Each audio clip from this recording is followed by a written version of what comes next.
All right, ladies and gentlemen, we're on day number 37, right? Right, everybody? Day number 37? Yes, of course we are. I already knew that. I didn't have to check my phone. Day 37 of our Bible in 90 days. Thank you all for being here, loading up in the chat, sharing the broadcast, liking the broadcast. Type 1 when you can hear me, when you can see me.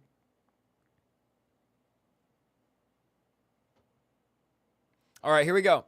Esther chapter 1. We are there. No long intro. We're getting right into it. So, we're going to Job today too, which is going to be good. All right, Esther chapter 1. The king's banquet. These events happened in the days of King Xerxes, who reigned over 127 provinces stretching from India to Ethiopia. At that time, Xerxes ruled his empire from his royal throne at the fortress of Susa. In the 3rd year of his reign, he gave a banquet for all his nobles and officials. He invited all the military officers of Persia and Media, as well as the princes and nobles of the provinces. There's no way I'm pronouncing that right. The celebration lasted 180 days. That right there is a party. 180 days? Wow. A tremendous display of the opulent wealth of his empire and the pomp and splendor of his majesty. When it was all over, the king gave a banquet for all the people, from the greatest to the least, who were in the fortress of Susa. It lasted for 7 days and was held in the courtyard of the palace garden. The courtyard was beautifully decorated with white cotton curtains and blue hangings, which were fastened with white linen cords and purple ribbons to silver rings embedded in marble pillars. Gold and silver couches stood on a mosaic pavement of porphyry,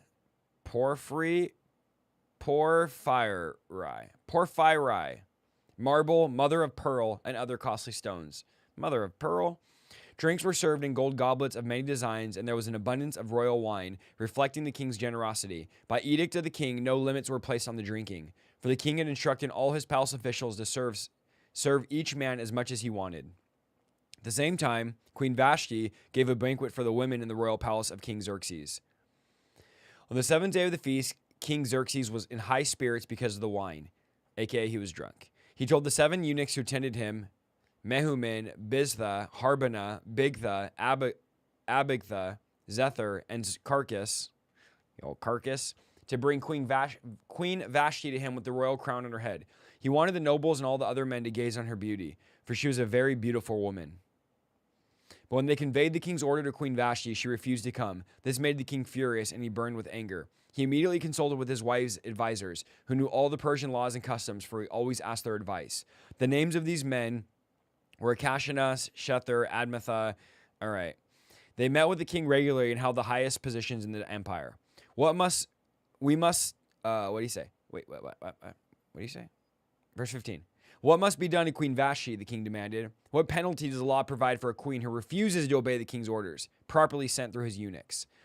Menacan answered the king and his nobles, Queen Vashti has wronged not only the king, but also every noble and citizen throughout your empire. Women everywhere will begin to despise their husbands when they learn that Queen Vashti has refused to appear before the king. Before this day is out, the wives of all the king's nobles throughout Persia and Media will hear that the king did and will start treating their husbands the same way. There will be no end to their contempt and anger.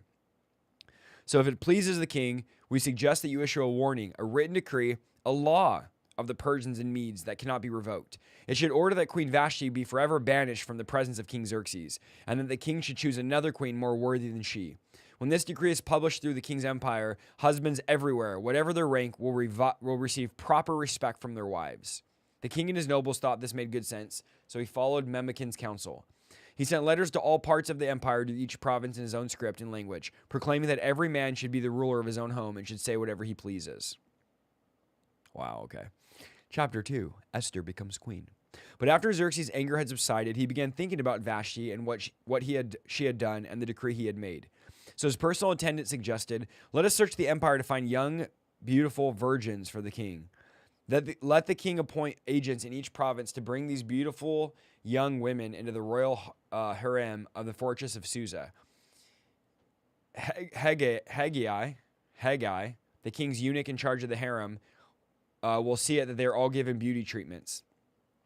After that, this is just perverted. The young women who most please the king will be made queen instead of Vashti. This advice was very appealing to the king, so he put the plan into effect.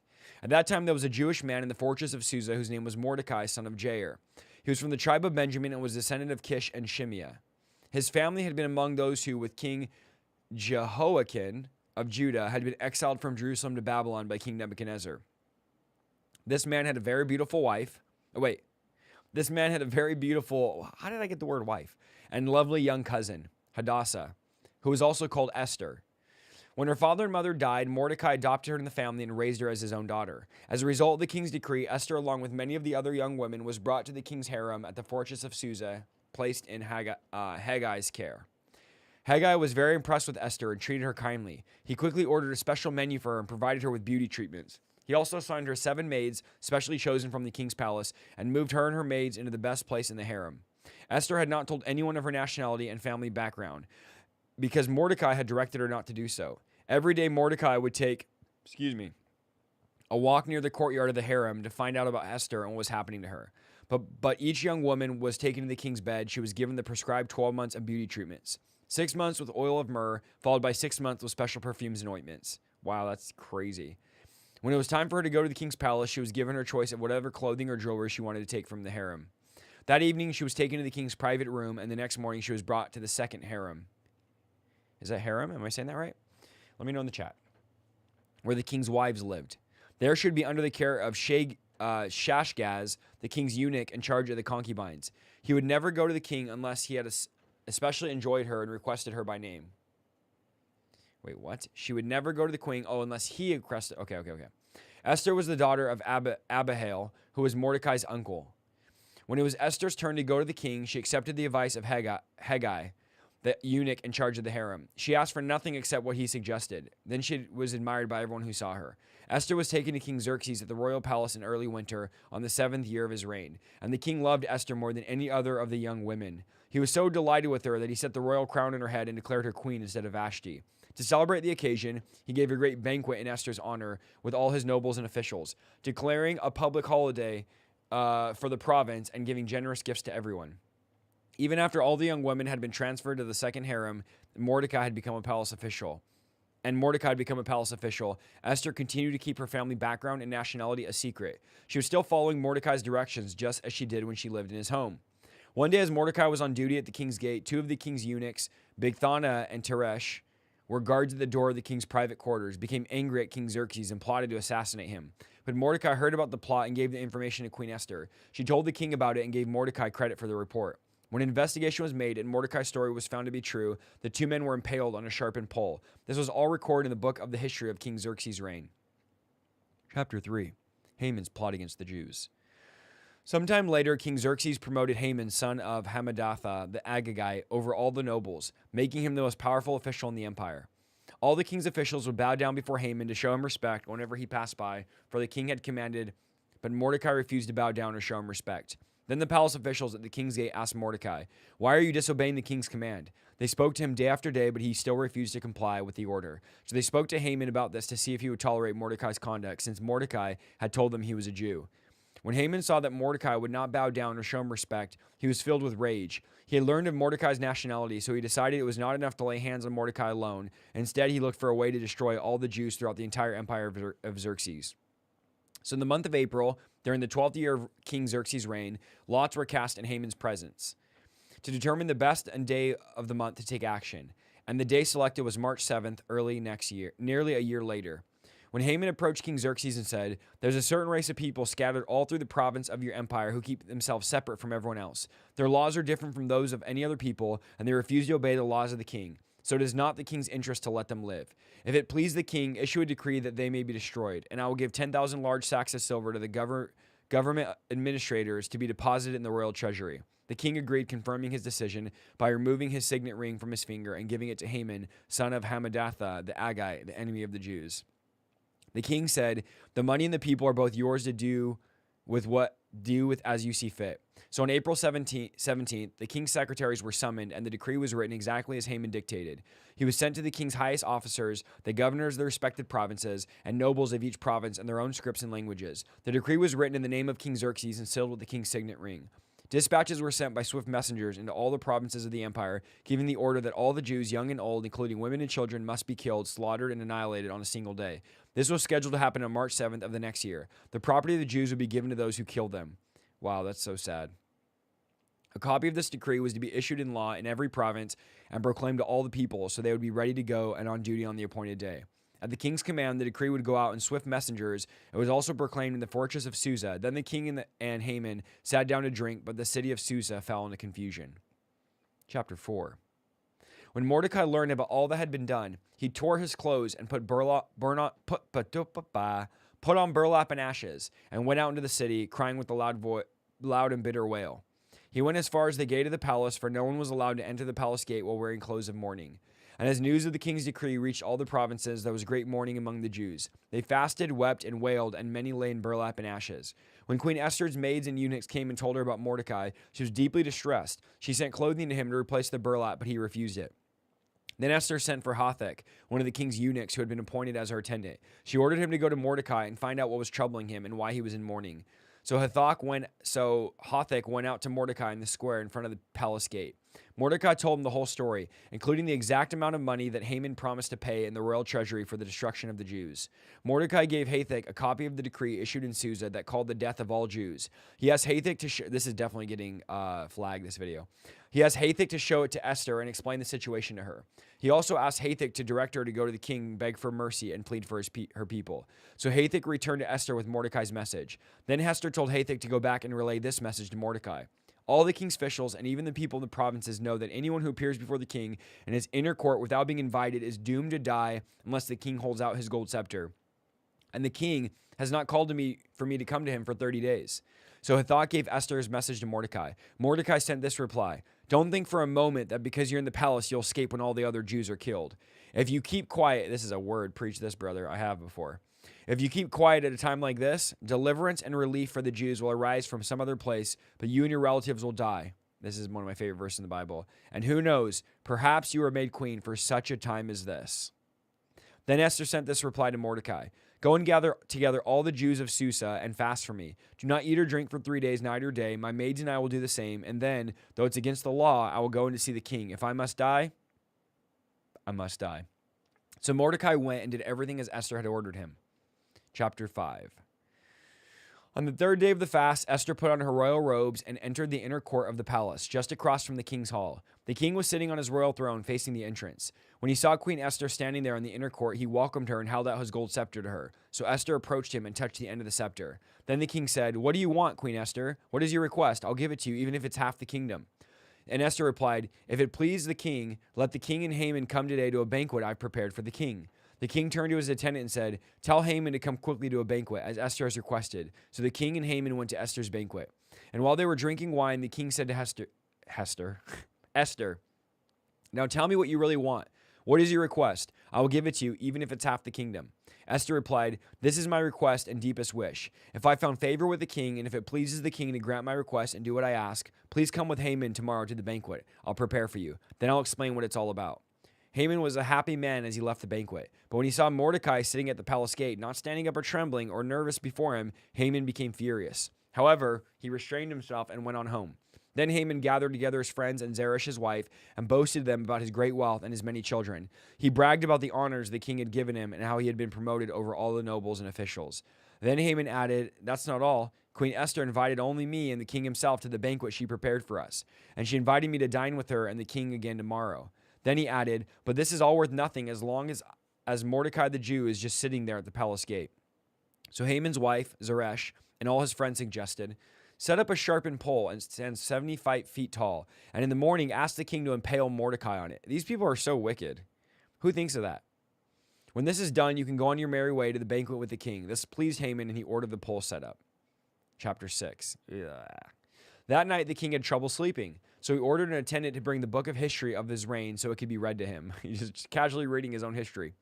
In those records, he discovered an account of how Mordecai had exposed the plot of Bigthana and Teresh, two of the eunuchs who had guarded the door to the king's private quarters. They had plotted to assassinate King Xerxes. "What reward or recognition do we ever give Mordecai for this?" the king said. His attendant said, "Nothing has been done for him." "Who was in the outer court?" the king inquired. As it happened, Haman had just arrived in the outer court of the palace to ask the king to impale Mordecai on the pole he had prepared. So the attendants replied, "Haman is out in the court." "Bring him in," the king ordered. So Haman came in, and the king said, "What should I do to honor the man who truly pleases me?"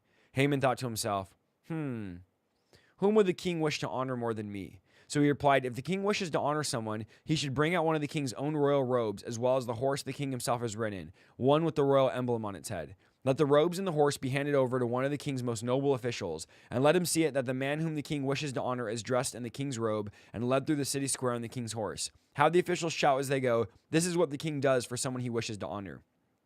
Excellent, the king said to Haman. Quick, take the robes of my horse and do just as you said to Mordecai the Jew, who sits at the gate of the palace. Leave nothing you have suggested. So Haman, remember Haman's trying to kill Mordecai, took the robes and put them on Mordecai, placed him on the king's own horse, and led him through the city square shouting, this is what the king does for someone he wishes to honor. Afterward, Mordecai returned to the palace gate, but Haman hurried home, dejected and completely humiliated. When Haman told his wife Zeresh and all his friends what had happened, his wise advisors and his wife said, since Mordecai, this man who has humiliated you, is of Jewish birth, you'll never succeed in your plans against him. It'll be fatal to continue opposing him. While they were still talking, the king's eunuchs arrived and quickly took Haman to the banquet Esther had prepared. Chapter 7. So the king and Haman went to Queen Esther's banquet. On the second occasion, while they were drinking wine, the king again said to Esther, not Hester. I keep wanting to say Hester. Not Uncle Hester, Esther. Tell me what you want, Queen Esther. What is your request? I will give it to you, even if it's half the kingdom. Queen Esther replied, if I found favor in the king, and if it pleases the king to grant my request, I ask that my life and the lives of my people be spared. For my people and I have been sold to those who would kill, slaughter, and annihilate us. We had merely been sold as slaves. I could remain quiet, for that would have been trivial a matter to warrant disturbing the king. Who would do such a thing? Xerxes demanded. Who would be so presumptuous to touch you?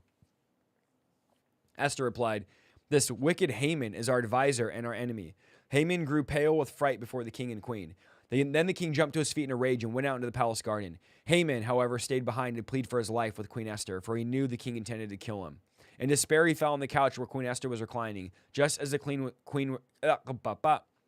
was returning from the palace garden. The king said, will you even assault the queen right here in the palace before my eyes? And as soon as the king spoke, his attendants covered Haman's face, signaling his doom.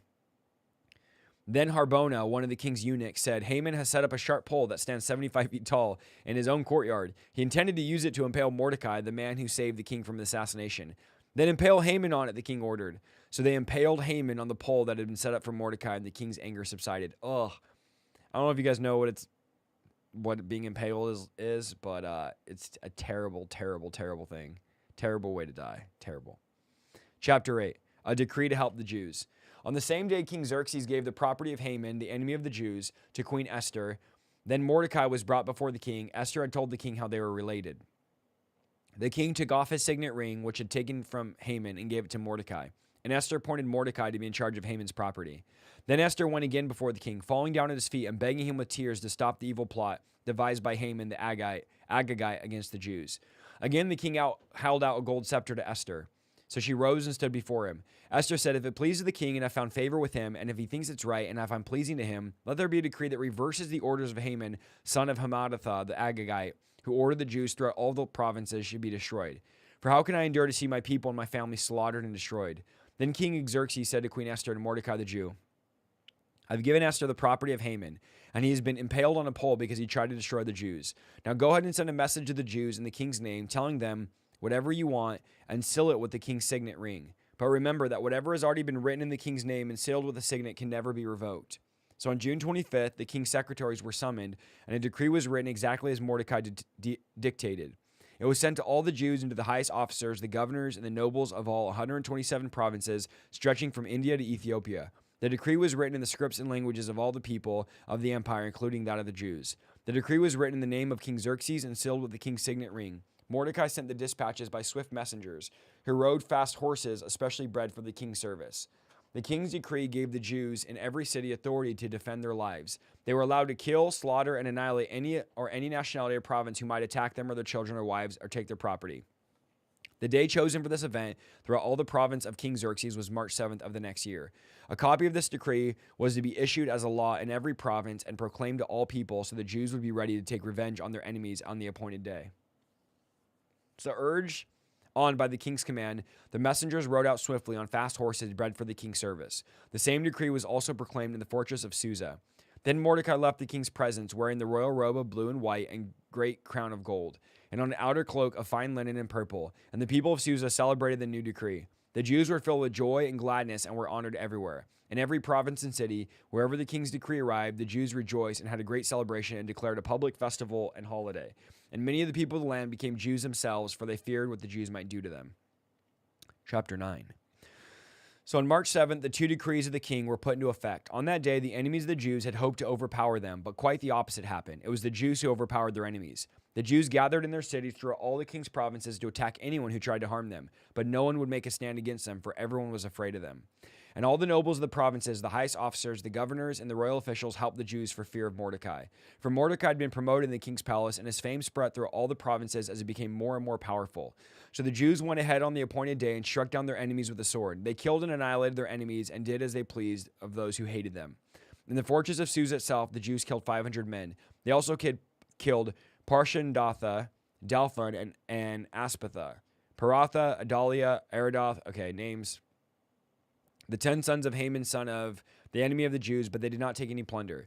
The very day the king was informed of the number of people killed in the fortress of Susa, he called for Queen Esther. He said, "The Jews have killed 500 men in the fortress of Susa alone, as well as Haman's 10 sons. If they've done that here, what has happened in the rest of the provinces? But now, what more do you want? It'll be granted to you. Tell me, and I'll do it." Esther responded, "If it pleases the king, give the Jews in Susa permission to do it again tomorrow, as they've done today, and let the bodies of Haman's 10 sons be impaled on a pole." Yeah, nasty. So the king agreed, and the decree was announced in Susa, and they impaled the bodies of Haman's 10 sons. Then Jews at Susa gathered on March 8th and killed 300 more men, and they took again no plunder.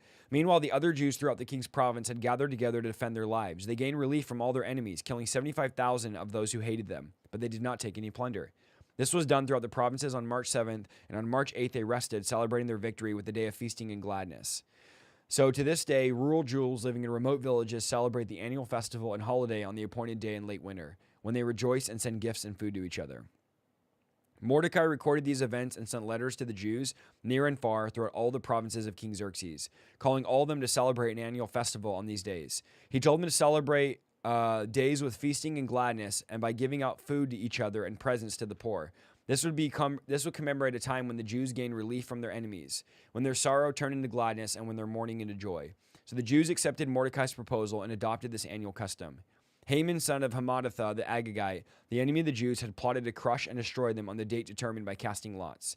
But when Esther came before the king, he issued a decree causing Haman's plot to backfire, and Haman and his sons were impaled on a sharpened pole. That is why, the celebration is called Purim, because it's the ancient word for casting lots. So because of Mordecai's letter and because of what they had experienced, the Jews throughout the realm agreed to inaugurate this tradition and to pass it on their descendants and all who became Jews. They declared that they would never fail to celebrate these 2 prescribed days as the appointed time each year. These days have been remembered and kept from generation to generation and celebrated by every family throughout the provinces and the cities of the empire. The festival of Purim would never cease to be celebrated among the Jews, nor would the memory of what happened ever die out among their descendants. Then Queen Esther, the daughter of Abihail, along with the Mordecai the Jew, wrote another letter putting the queen's full authority behind Mordecai's letter to establish the festival of Purim. Letters wishing peace and security were sent out to the Jews out to the 127 provinces of the empire of Xerxes. These letters established the festival of Purim, an annual celebration of these days at the appointed time, decreed by both Mordecai the Jew and Queen Esther. The people decided to observe this festival just as they decided themselves and their descendants to establish both times of fasting and mourning. So the command of Esther confirmed the practice of Purim, and it was all written down in the records. Chapter 10. King Xerxes imposed a tribute throughout the empire, even to the distant coastlands. His great achievements and full account of the greatness of Mordecai, whom the king had promoted, are recorded in the book of history of the kings of Media and Persia. Mordecai the Jew became the prime minister with authority next to that of King Xerxes himself. He was very great among the Jews, who held him in high esteem because he continued to work for the good of his people and to speak up for the welfare of their descendants. All right, we did it. We are done with Esther. We are now in the book of Job. All right, let me get a drink of water. Take a little water break, and we are going to start Job. Type 1 in the chat if you're still here. Here we go. I don't know what chapter we're going to, but we will find out because I highlighted where we're ending. Job, chapter 1. Interestingly, this was the first, or this is the oldest book in the Bible. So if you're reading like a Bible written, or a Bible in the order of when it was written, Job would be the first book. It was the oldest book. There was one, not that it was the very, earliest man, but it was the first book written. There was once a man named Job who lived in the land of Uz. He was a blameless man of complete integrity. He feared God and stayed away from evil. He had 7 sons and 3 daughters. He owned 7,000 sheep, 3,000 camels, 500 teams of oxen, and 500 female donkeys. He also had many servants. He was, in fact, the richest person in that entire area. Job's son would take turns preparing feasts in their homes, and they would also invite their 3 sisters to celebrate with them. When the celebration ended, sometimes after several days, Job would purify his children. He would get up early in the morning and offer a burnt offering for each of them. For Job said to himself, "Perhaps my children have sinned and cursed God in their hearts." This was Job's regular practice. One day the members of the heavenly court came to present themselves before the Lord. The accuser, Satan, came with them. So Satan literally came to the throne of God. "Where have you come from?" the Lord asked Satan. Satan answered the Lord, "I've been patrolling the earth, watching everything that's going on." Then the Lord asked Satan, "Have you noticed my servant Job? He's the finest man." I preached a whole sermon on this, so I'm going to struggle not to preach this because I want to make points every point. But interesting that God brought up Job's name to the devil. He's the finest man in all the earth. Imagine God saying this about you. This is amazing for God to say this about you. He's the finest man in all the earth. He is blameless, a man of complete integrity. He fears God and stays away from evil. Satan replied to the Lord, "Yes, but Job has a good reason to fear God. You have always put a wall of protection around him and his home and his property. You have made him prosper in everything he does. Look how rich he is. But reach out and take everything he has, and he'll surely curse you to your face." "All right, you may test him," the Lord said to Satan. "Do whatever you want with everything he possesses, but don't harm him physically." So Satan left the Lord's presence. One day when Job's sons and daughters were feasting at the older brother's house, a messenger arrived at Job's home with the news. "Your oxen were plowing with the donkeys feeding beside them. When the Sabians raided us, they stole all the animals and killed all the farmhands. I'm the only one who escaped to tell you." While he was speaking, another messenger arrived with this news. "The fire of God has fallen from heaven and burned up your sheep and all your shepherds. I'm the only one who escaped to tell you." While he was speaking, a third messenger arrived. "3 bands of Chaldean raiders have stolen your camels and killed your servants. I'm the only one who escaped to tell you." While he was speaking, another messenger arrived with this news. "Your sons and daughters were feasting in their oldest brother's home, and suddenly a powerful wind swept in from the wilderness and hit the house on all sides. The house collapsed and all of your children are dead. I'm the only one who escaped to tell you." Job stood up. This is like the worst possible thing ever. You lost everything in just an instant. Job stood up and tore his robe in grief. Then he shaved his head and fell to the ground to worship. He said, "I came naked from my mother's womb, and I will be naked when I leave. The Lord gave me what I had, and the Lord has taken it away. Praise the name of the Lord." Wow. That's intense. Powerful. In all of this, Job did not sin by blaming God. Oh, so it's a sin to blame God for the stuff happening in your life. Don't do that. Chapter 2, Job's second test. One day the members of the heavenly court came again to present themselves before the Lord, and the accuser, Satan, came with them. "Where have you come from?" the Lord asked Satan. Satan answered, "I've been patrolling the earth, watching everything that's going on." Then the Lord asked Satan, Wait, did we already read this? Hold on. Oh, no. Okay. There's a second. I didn't realize it does it again. "He's a blameless man of complete integrity. He fears God and stays away from evil, and he's maintained his integrity even though you urged me to harm him without cause." Satan replied to the Lord, "Skin for skin. A man will give up everything he has to save his life. But reach out and take away his health, and he'll surely curse you to your face." Oh yeah, I forgot about this. "All right, do with him as you please," the Lord said to Satan, "but spare his life." So Satan left the Lord's presence, and he struck Job with a terrible boil from head to foot. Job scraped his skin with a piece of broken pottery as he sat among the ashes. His wife said, "Are you still trying to maintain your integrity with God? Curse God and die." But Job said, "You talk like a foolish woman. Should we accept only good things from the hand of God and never anything bad?" Oh, that's powerful. That's a word for somebody. So in all this, Job said nothing wrong. Job's 3 friends share his anguish. Okay, it's a long book here, but his friends are going to be talking a lot here. When 3 of Job's friends heard of the tragedy he had suffered, they got together and traveled from their homes to comfort and console him. Their names were Eliphaz the Temanite, Bildad the Shuhite, and Zophar the Naamathite. When they saw Job from a distance, they scarcely recognized him. Wailing loudly, they tore their robes and threw dust into the air over their heads to show their grief. Then they sat on the ground with him for 7 days and nights, and no one said a word to Job, for they saw his suffering was too great for words. Chapter 3, Job's first speech. At last Job spoke. So this is after what? 7 days he hasn't spoke? "And he cursed the day of his birth. He said, 'Let the day of my birth be erased, and the night I was conceived. Let the day be turned to darkness. Let the loss be even to God on high. Let it be a loss to even God on high, and let no light shine on it. Let the darkness and utter gloom claim the day that for its own. Let a black cloud overshadow it, and let the darkness terrify it. Let that night be blotted out of the calendar, never again to be counted among the days of the year, never again to appear among the months. Let that night be childless, let it have no joy. Let those who are experts at cursing, whose cursing could rouse Leviathan, curse that day.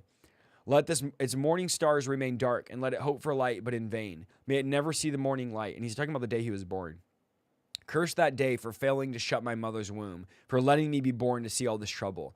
Why wasn't I born dead? Why didn't I die when I came from the womb? Why was I laid on my mother's lap? Why did she nurse me at her breasts? Why did I die at birth? Why I would now be at peace. I would be asleep and at rest. I would rest with the world's kings and prime ministers, whose great buildings now lie in ruins. I would rest with princes rich in gold, whose palaces are filled with silver. Why wasn't I buried like a stillborn child, like a baby who never lives to see the light? For in death the wicked cause no trouble, and in weary are at rest. Even captives are at ease in death, with no guards to curse them. Rich and poor are both there, and the slave is free from his master. Oh, why give light to those in misery, and give life to those who are bitter? They long for death, but it won't come. They search for death more eagerly than a hidden treasure. This guy's quite the poet. They're filled with joy when they finally die and rejoice when they find the grave. Why is life given to those who have no future? Those whose gods surround them with difficulties. I cannot eat for sighing. My groans pour out like water. What I always feared has happened to me. What I dreaded has come true. I have no peace, no quietness. I have no rest. Only trouble comes. Ooh, that's dark. Chapter 4, Eliphaz's first response to Job. Then Eliphaz the Temanite replied to Job, "Will you be patient and let me say a word? For who could keep from speaking out? In the past, you've encouraged many people. You've strengthened those who are weak. Your words have supported those who are falling, and you encourage those with shaky knees. But now when trouble strikes, you lose heart. You're terrified when it touches you. Doesn't your reverence for God give you confidence? Doesn't your life of integrity give you hope? Stop and think. Do the innocent die when the upright have been destroyed? My experience shows that only those who plant trouble and cultivate evil will harvest the same. A breath from God destroys them. They vanish in a blast of his anger. The lion roars and the wildcat snarls, but the teeth of the strong lions will be broken. The fierce lion will starve for lack of prey, and the cubs of the lioness will be scattered. The truth was given to me in secret as though whispered in my ear. It came to me in a disturbing vision at night when the people were in a deep sleep. Fear gripped me and my bones trembled. A spirit swept past my face, and my hair stood on end. The spirit stopped, but I couldn't see its shape. There was a form before my eyes. In the silence, I heard a voice say, "Can a mortal be innocent before God? Can anyone be pure before the Creator? If God does not trust his own angels and has charged his messengers with foolishness, how much more will he trust people made of clay? Or much less. They are made of dust, crushed as easily as a moth. They are alive in the morning, but dead by evening, gone forever without a trace. Their tent cords are pulled, and the tent collapses, and they die in ignorance." Eliphaz's response continues, chapter 5. Cry for help, but will anyone answer you? Which of the angels will help you? Surely resentment destroys the fool, and jealousy kills the simple. I've seen that fools may be successful for the moment, but then comes sudden disaster. This is like Proverbs. Their children are abandoned far from help. They are crushed in their court with no one to defend them. The hungry devour their harvest, even though it's guarded by brambles. The thirsty pant after wealth, but evil does not spring forth from soil, and trouble does not sprout from the earth. People are born for trouble as readily as sparks fly up from a fire. If I were you, I would go to God and present my case to him. He does great things too marvelous to understand. He performs countless miracles. He gives rain for the earth and water for the fields. He gives prosperity to the poor and protects those who suffer. He frustrates the plans of the schemers so the work of their hands will not succeed. He traps the wise in their own cleverness, so the cunning schemes are thwarted. They find dark in the daytime, and they grope at noon if it were night. He rescues the poor from the cutting words of the strong and rescues from the clutches of the powerful. And so at last the poor have hope, and the snapping jaws of the wicked are shut. But consider the joy of those corrected by God. Do not despise the discipline of the Almighty when you sin. So they're implying that Job's in sin, even though obviously we know he's not. For though he wounds, he also bandages. He strikes, but he also heals. From 6 disasters he'll rescue you. Even the 7th he'll keep you from evil. He'll save you from death in the time of famine, from the power of the sword in the time of war. You will be safe from slander and will have no fear when destruction comes. You'll laugh at destruction and famine, and wild animals will not terrify you. You'll be at peace with the stones of the field, and wild animals will be at peace with you. You'll know that your home is safe, and when you survey your possessions, nothing will be missing. You'll have many children. Your descendants will be as plentiful as grass. You'll go to the grave at a ripe old age, like a sheaf of grain harvested at the proper time. We've studied life and found all this to be true. Listen to my counsel and apply it to yourself.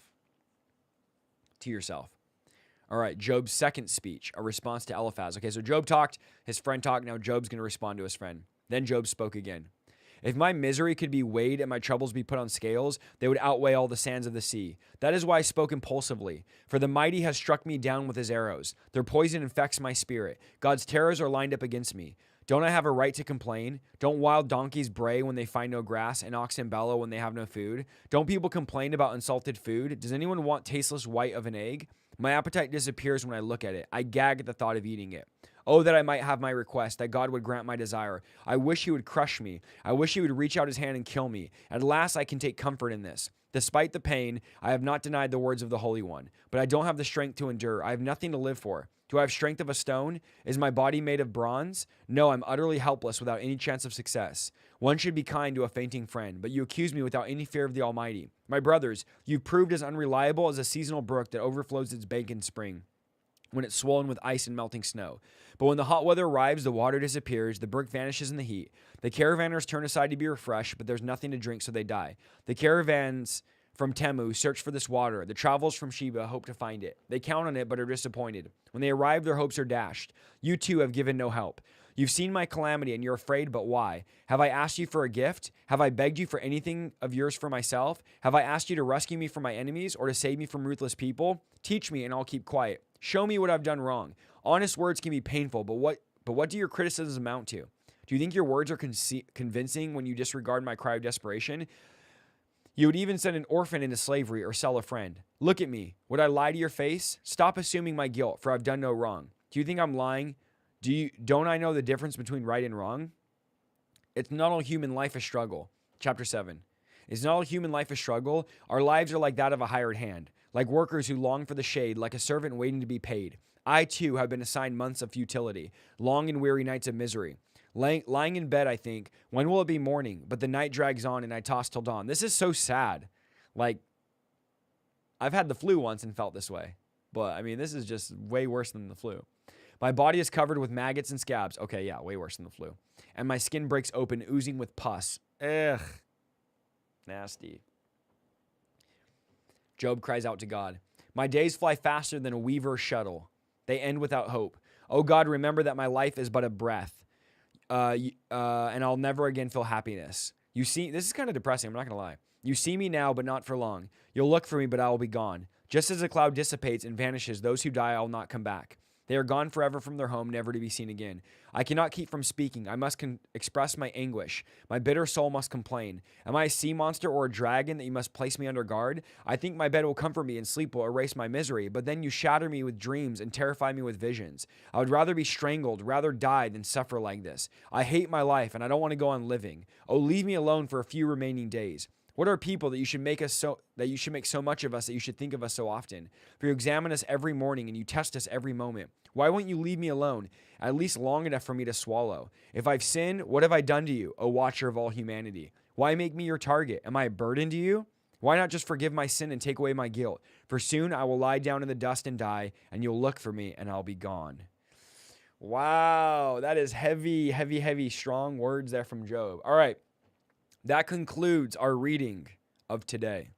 If you don't know, I've said this before, I pre-record almost every Sunday, which today is obviously Sunday, because I'm at church right now. So go to church, go to lunch with your family, have some fun, hang out, and all that good stuff. Thank you guys for joining us once again. I love you all. I will be live again tomorrow at 2 o'clock. You can support us with the link on the screen. You can give on the description. All of our content is free. We're doing this every day for free. It's viewer supported, so we survive based on support. Also, don't forget I have a book, How to Cast Out Demons. Everything you need to know about deliverance. This is literally a deliverance handbook. If you want to know how to do deliverance, practical steps, this is the book for you. It's an all-in-one guide. Literally everything you need to know. I've read a lot of deliverance books, and I just wrote one that has everything you need in it. So please purchase that down below in the description. I appreciate all the love and